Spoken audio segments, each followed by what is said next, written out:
These are the 3.22 notes, and we're looking at the least squared regression. So in our last set of notes, we figured out what the least squared was. We figured out how it represents the smallest squares of residuals. That between your residuals, that's how we figure out what the least squared line is in theory.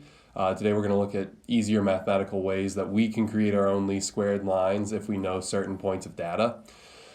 And we're going to build on it from there. We're going to talk about the coefficient of correlation. We're going to talk about a lot of other things that we can figure out from least squares lines. So jumping into it, we've got the standard deviation of the residuals. So the standard deviation of the residuals measures kind of the typical distance for a data point from the regression line, or we can think about it that it's representing what your typical residual value is. So basically what we're saying is when you have a y hat predicting something, more often than not, it's going to be not the actual value. So the predicted value and the value we have has some residual, and the standard deviation represents what that typical residual would be. Obviously, there are going to be residuals that are greater than the standard deviation. There are going to be residuals that are below the standard deviation. The standard deviation just kind of gives us what that typical error value is, and that's important to know because if we're making a prediction, let's say that I'm looking and I'm trying to figure out how much a car should cost based on mileage, and somebody gives me a regression line. I plug that in and it spits out that, okay, my car with 100,000 miles is worth $10,000 and the standard deviation is 3,000. So then if I'm trying to buy a car, I'm listing it for sale, then I know that, okay, maybe those prices are somewhere between 7,000 13,000 based on what that standard error is off the a regression line. Now again, the value of that car might fall in between there. It might be greater than 13,000, might be less than 7,000. It's just letting you know what that standard deviation is. It's giving us more information that we can consider. The mean value. So we have to remember that when we are talking about a scatter plot and when we're talking about forming a regression line, the scatter plot is measuring two quantitative variables. So our x-axis and our y-axis both have a mean value. Our y-axis has a y-mean, our x-axis has an x-mean. And sometimes we can just report things in terms of the y-mean. So let's say that we don't have the regression line, where we're not given a calculator. The calculator has stopped using the regression line. I can't think of many instances when we just don't have a regression line. Maybe it's something where you're given a bunch of information and you're not given enough information to make a regression line, but you have the mean of your y values. If you have the mean of your y values, then if somebody asks you, again, let's think about like a quiz grade. So if we were doing, okay, based on how many hours you study, what's your likely quiz grade, but we had no information, we didn't have any real data points, the best we could do is get the average quiz grade and say your quiz grade is likely to be blank because it's the average. So you're going to get that grade. Obviously, that's not the best predictor, especially when we're talking about scatter plots where we're trying to predict something versus the other. At that point, it really doesn't matter how many hours you've studied. We don't have that X value as a predictor anymore. But it's just saying that, okay, if you couldn't get that regression line, if we couldn't figure out some correlation pattern whatsoever, we're just going to say that it reverts to the average, which isn't the best way to measure things, obviously, but it is important in telling us what our coefficient of determination is. So here the coefficient of determination, r squared, is the fraction of the variation in the values of y that is accounted for by the least squares regression line y on x, and we can calculate r squared using the following formula. So first of all, it's the sum of our residuals squared. We go through, we get all of our residuals, we square them, and then we add them up. That's our numerator, is the sum of all your residuals squared. So we have this represented on our graphic here, where we've got our residual. We take every single one of those residuals, we add them up, and we square them. What do we put it over, though? So we can see that we have a summation of the actual y value minus the y mean squared. What does that mean? Well, this actual y value here, or yi, also has a value that goes down to the y mean. It has some difference between y mean. We're going to take all of those differences and we're going to add those up and we're going to square those, and that's going to become our denominator. So r squared is 1 minus the summation of your residuals all over the summation of your difference between your actual y value and your mean. So this is giving us kind of a comparison of, okay, If we were to just use that mean where we don't have any form of a line to help us predict values versus a regression line, which should be a little bit better at predicting those values, what is this r squared? If your r squared is 1, that means that everything is predicted by the regression line. That tells us that every single point lies on the regression line. The distance of the residuals to the regression line squared is 0, so every single point lies on that regression line, so the regression line accounts for all the variability. If your r squared value is 0, that means the distance of your residuals from your regression line is the exact same total sum of the distance from your data points from their y mean. And that means the regression line is no better at predicting the values than just giving the mean value. Obviously, that's not a great regression line. If I could just tell you the mean, and the mean is just as likely to give you the correct response as the regression line, it's not a great regression line. So our r squared value there would be 0. So the closer our r squared value is to 1, the more variability, which is accounted for by that r squared line. We're basically saying the closer we are to 1 with r squared, the better the regression line is at predicting than just having the mean predict for us. Now, applying r squared, we use that to determine the percentage of variation of y values, which is accounted for by the least squared regression line. So if you get an r squared value of 0.65, that means 65.4% of the variation is accounted for by the least squared regression line.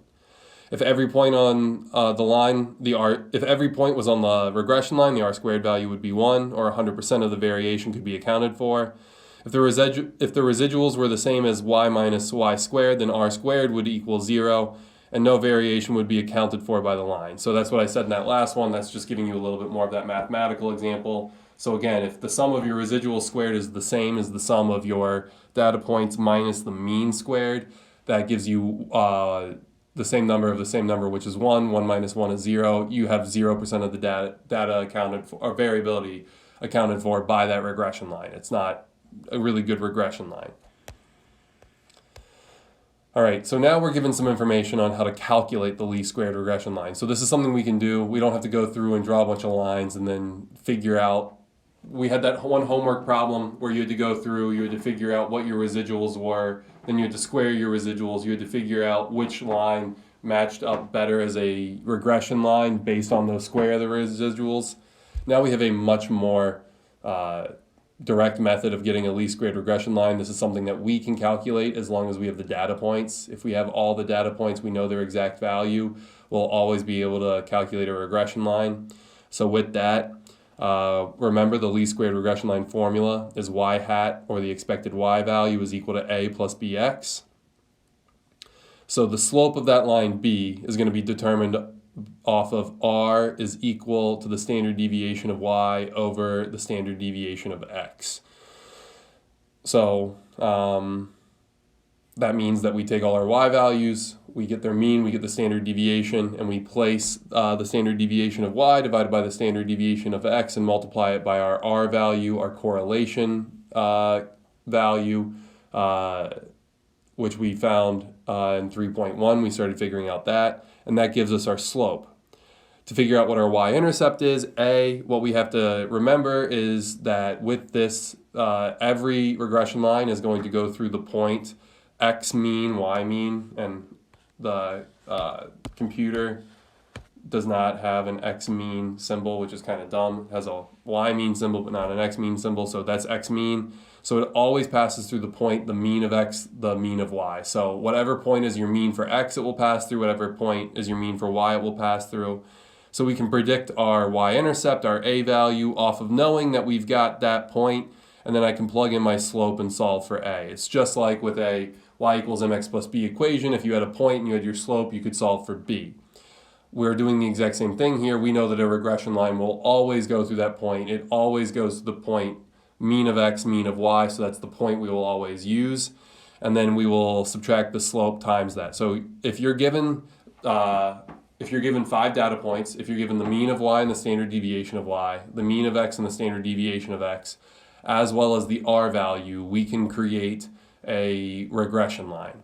And we always have to find our slope first, and then we will use our slope to find our y-intercept, because once we have our slope, we can use the fact that we know it goes through the point x mean, and we know it goes to the point y mean, or the mean of x, the mean of y. Plug that point in and solve for our y-intercept of a. Now, this is a slide that I really kind of want to go over. Why is it called a regression line? This is on page 184 in your book, and the book really goes through a lot of explanation here. I think it's kind of confusing.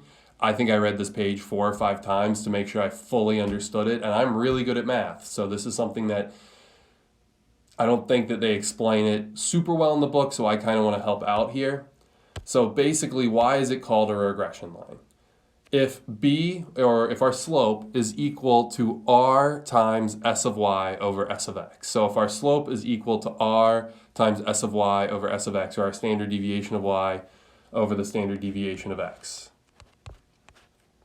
Let's think about if we standardize these things. If we standardize them, what this means is that, and remember, standardize means that we turn everything into z-scores. If we standardize it, we end up with y, our y mean will be 0, and our standard deviation of y will be 1. Our x mean will be 0, and our standard deviation of x will also be 1. So if I think about that, I'm going to have some r value times 1 over 1. Now, r exists between -1 and 1.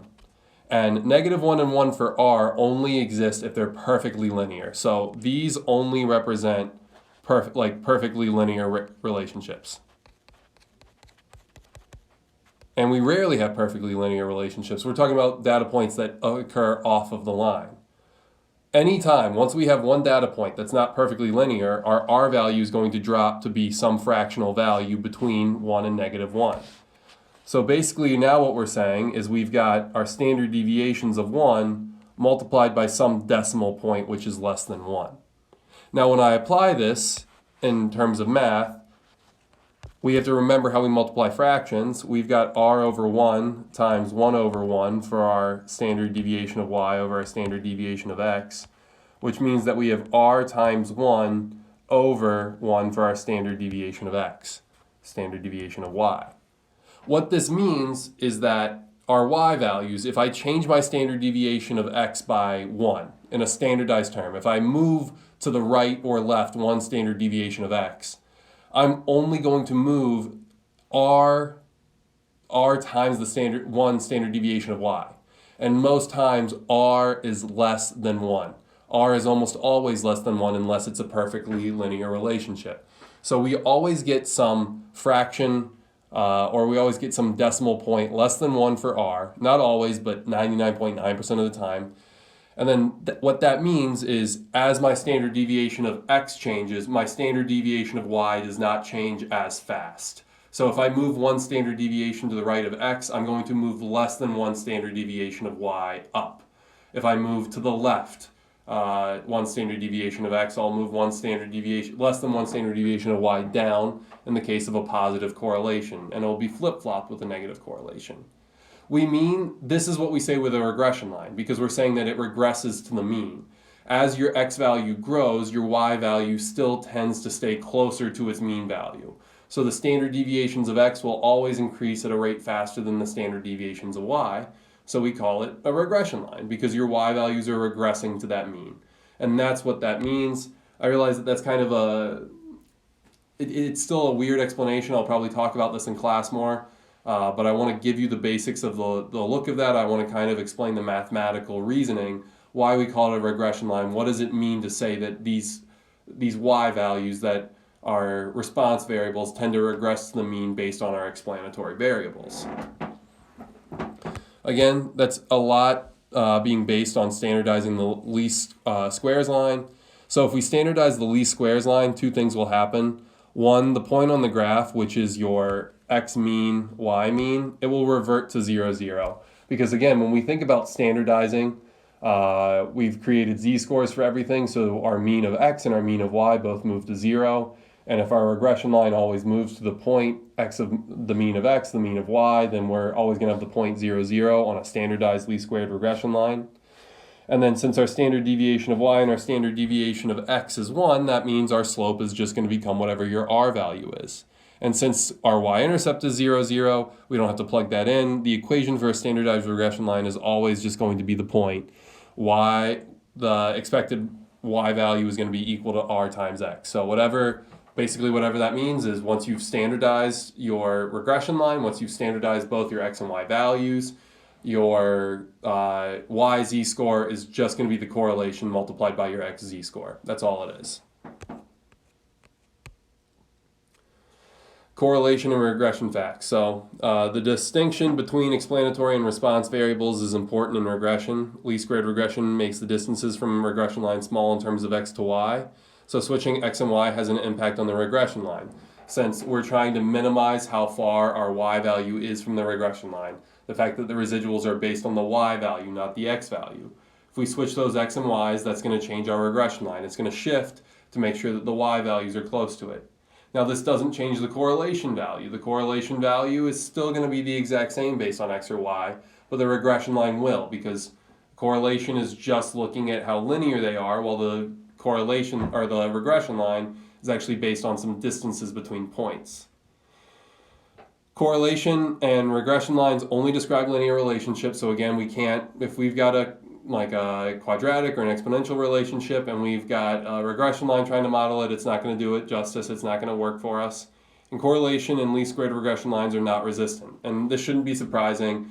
Correlation and regression lines, we can obviously see now how much they're built upon standard deviations. They're built upon means. They're built upon things that we already knew weren't resistant.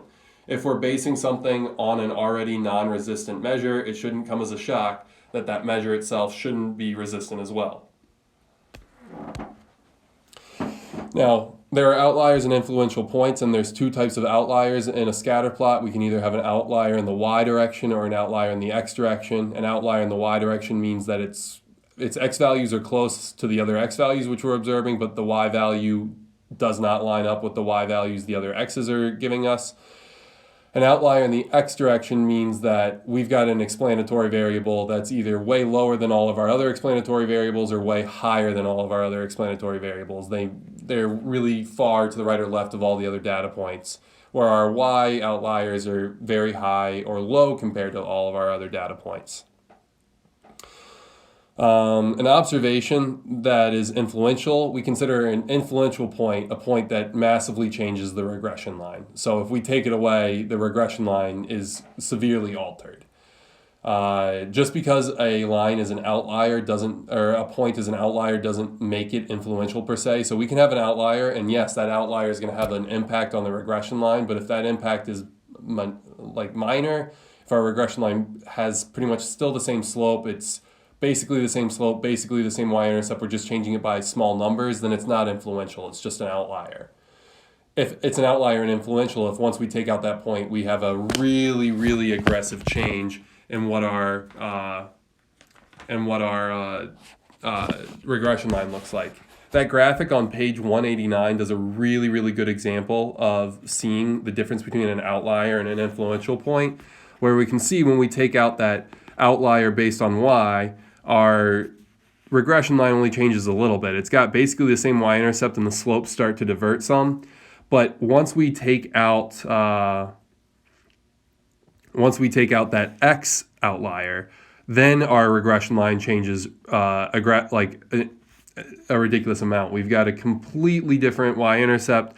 Our slope is completely changed. So what we see is that if we have an outlier in the x direction, that's going to tend to be an influential point because those x directions tend to pull numbers close to them, since this whole thing is since this is a regression line and we know that the value of y isn't going to change much according to the x value, we know that those x values tend to pull the regression lines closer to them, much more than a y value can pull the regression line closer to it. And since an x value pulls that regression line to it more often, if we have an outlier for x, it's an influential point.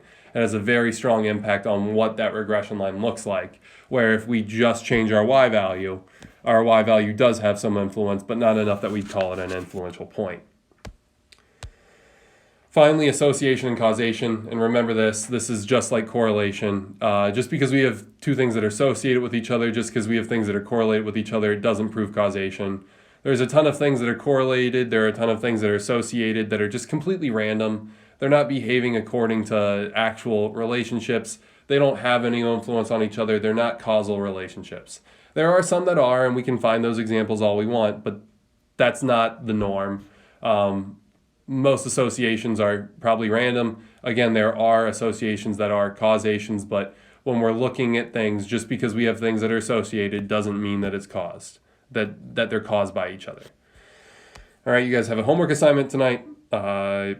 Email me with any questions or concerns. We're going to kind of look a little bit more at some of these things in class because I think that this is a little bit of a heavy chapter. It doesn't give you many checks for understanding. It kind of throws a lot of information at you all at once, a lot of mathematical relationships, but this is going to give you a strong start, and we can look at this a little bit more together in class. Have a great night.